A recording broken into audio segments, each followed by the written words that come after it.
In this video, we're going to talk about Chapter 10.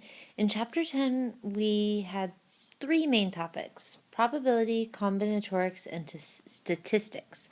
I'm going to start by talking about combinatorics. Combinatorics had to do with permutations and combinations. And so one of the things we did was we tried to figure out how many ways there was to do something. So I have this problem here. It says, in how many ways can a president, vice president, and secretary, so I have three different positions, president, vice president, and secretary, be chosen from a club of 12 members? Well, the key here is to remember that for permutations, order matters, and for combinations, order does not matter.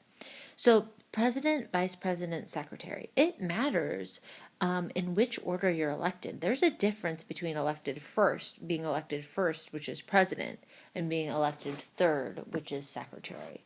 So in this case, we have a permutation. So the way I'm going to set this up is I'm going to do 12p3. The 12 comes from the fact that I have 12 members in my club, and the 3 comes from the fact that I'm going to choose 3 of them. 1 for president, 1 for vice president, and 1 for secretary. All I have to do is do this on my calculator. So let's see what I get.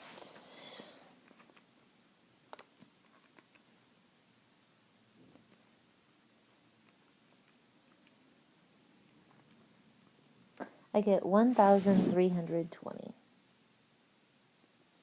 different ways to elect a president, a vice president, and a secretary from a club of 12. All right, let's look at another example. Here I have a 4-person committee being chosen at random from a group of 15 people. So 4 people are being chosen from a group of 15.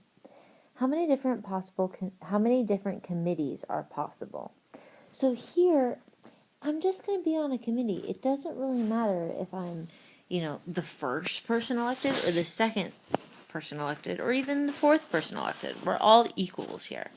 So order does not matter. So I'm going to be using a combination. So that's going to look like this. 15 choose 4. Let's see what that is.